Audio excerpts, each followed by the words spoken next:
ছিলাম, আন্দোলনে ছিলাম, রাজপথে ছিলাম। আজকে মেহেরপুরে একটি বিশেষ ঘটনাকে কেন্দ্র করে, তাই তো, একটি কমিটিকে কেন্দ্র করে এক ধরনের সমস্যা তৈরি হয়েছে। আমরা কিন্তু ও কথায় যাব না।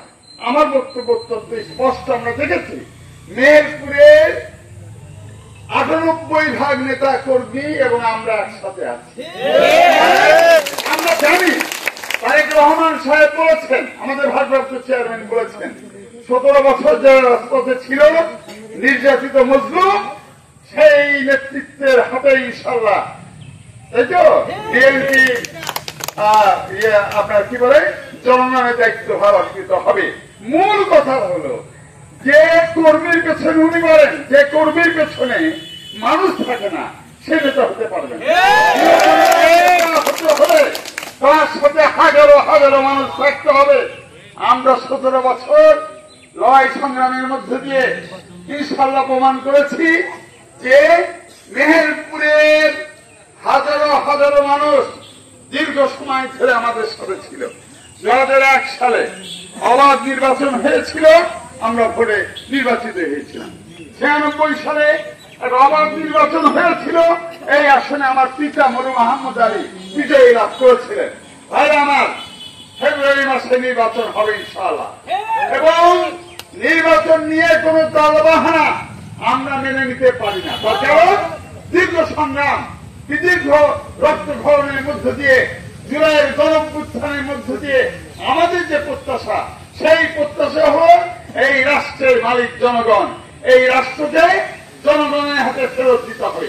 তাই আমরা বিশ্বাস করি অন্তর্বর্তীকালীন সরকারের প্রতি আমাদের নেত্রী দেশনেত্রী বেগম খালেদা জিয়া দৃঢ় সমর্থন জানিয়েছেন। ভারপ্রাপ্ত চেয়ারম্যান বলেছেন আমরা এই সরকারকে সমর্থন করি। তাই বর্তমান সরকারের উচিত প্রয়োজনীয় সংস্কার, আমরা বলছি বারবার, দ্রুততার সাথে ফ্যাসিস্ট আওয়ামী লীগের দোষর যারা জনগণের সম্পদ লুণ্ঠন করেছে, মানুষকে হত্যা করেছে, সেই মানুষদের বিচার প্রক্রিয়ার মধ্যে আনতে হবে। এবং এই চলমান প্রক্রিয়া ইনশাল্লাহ আগামী দিন ভোটের মধ্যে দিয়ে যে সরকার প্রতিষ্ঠা লাভ করবে, সেই সরকার এই বিচার প্রক্রিয়া চলমান রাখবে। অপশক্তির দোষর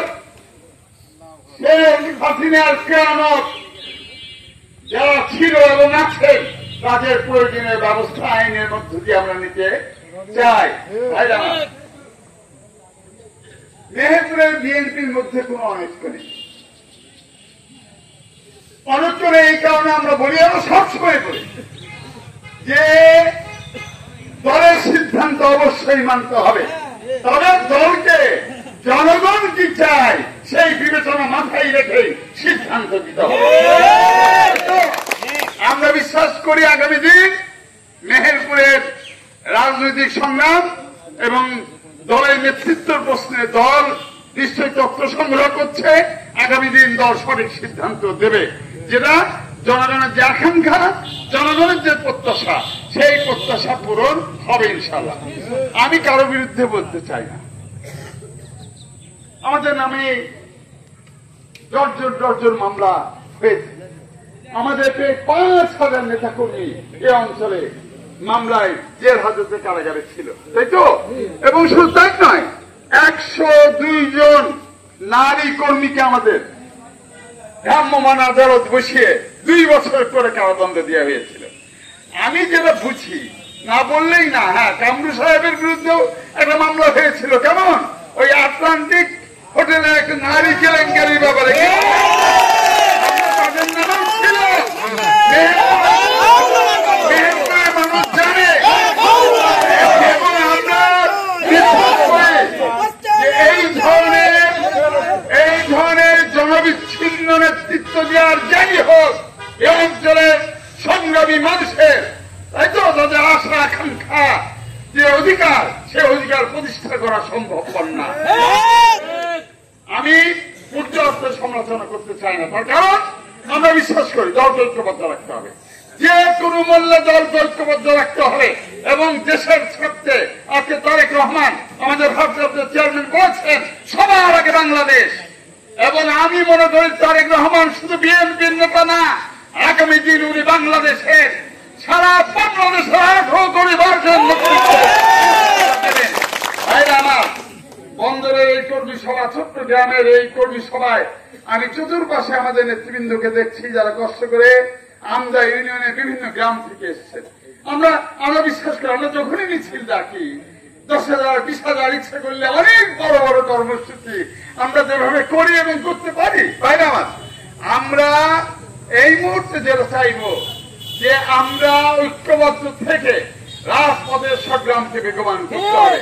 তার কারণ আমরা লক্ষ্য করছি একটি বিশেষ দল, তাই তো, যারা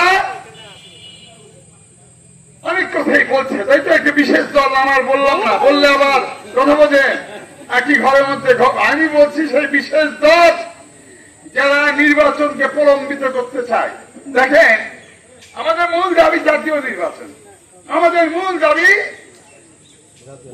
জাতীয় নির্বাচন। লড়াই সংগ্রামের মধ্যে দিয়ে আমাদের এক দফা দাবির অন্যতম মূল লক্ষ্য ছিল একটি নিরপেক্ষ তত্ত্বাবধায়ক সরকারের অধীনে জাতীয় নির্বাচন।